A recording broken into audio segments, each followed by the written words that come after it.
Good morning बच्चों। कल हमने अदिश क्षेत्र की प्रवणता या gradient of a scalar field पढ़ा था। आज हम पढ़ेंगे सदिश क्षेत्र का रेखा समाकलन या हम कहें line integral of A vector field. बहुत छोटी सी चीज़ है।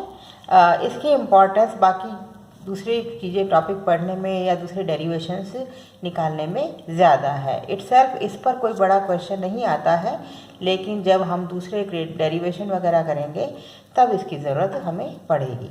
तो इसके लिए माना कि यहाँ कोई सदिश क्षेत्र है ए कोई सदिश क्षेत्र है और हमें कोई बिंदु है ए और ए नहीं कहेंगे, इसको स्मॉल कर देते हैं, स्मॉल ए और स्मॉल बी।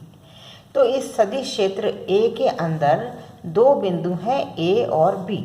इनके बीच में हमें इस सदिश क्षेत्र का रेखा समाकलन ज्ञात करना है। तो हम ए को बी से किसी भी पथ से मिला देते हैं। ठीक है, अब हम इसका रेखा समाकलन निकालें तो उसके लिए हम क्या करते हैं कि ये जो पथ है इसको हम छोटे छोटे छोटे छोटे पथ अल्पांशों में विभाजित कर देते हैं। माना ये पहला पथ अल्पांश है, इसकी लंबाई है डेल्टा L1, दूसरे की लंबाई है डेल्टा L2। इस प्रकार से जैसे इसकी है डेल्टा LN, ऐसे बहुत छोटे छोटे छोटे छोटे हम इस पथ को पथ अल्पांशों में विभाजित कर देते हैं। और माना इस पथ अल्पांश पर सदिश क्षेत्र का मान है A1, दूसरे वाले डेल्टा L2 पर सदिश क्षेत्र का मान है A2, ऐसे ही डेल्टा LN वाले पर सदिश क्षेत्र का मान है माना AN। तो यदि हम हर पथ अल्पांश पर सदिश क्षेत्र का मान और उस पथ अल्पांश की लंबाई, अब ये भी सदिश है और पथ अल्पांश भी सदिश होता है, तो इनका अदिश गुणनफल करके जोड़ दें। A1 dot delta L1, A2 dot delta L2 इस प्रकार से, और लास्ट में AN डेल्टा LN।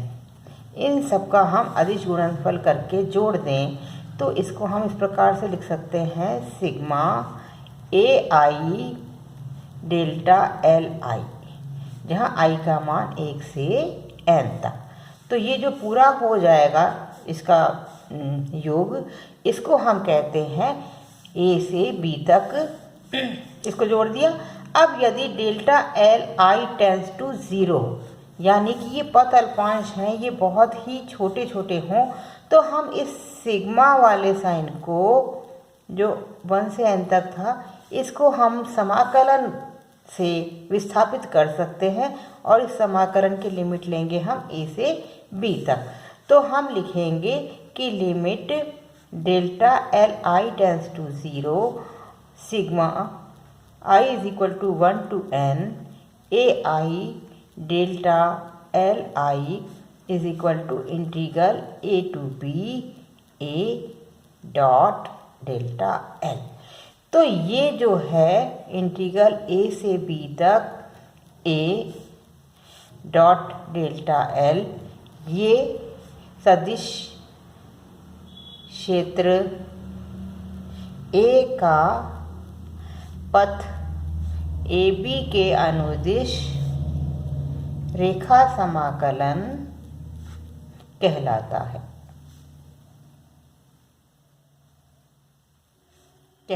है। और यहाँ हम देखते हैं कि जब हम इसका समाकलन ले रहे हैं तो समाकलन की लिमिट है A से B तक। तो यहाँ हम कहेंगे कि रेखा किसी संरक्षी क्षेत्र में, संरक्षी सदिश क्षेत्र में रेखा समाकलन का मान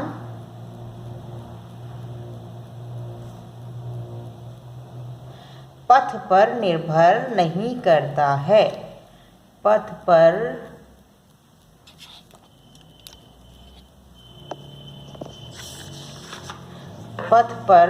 निर्भर नहीं करता है, बल्कि सिर्फ प्रारंभिक एवं अंतिम बिंदु की स्थिति पर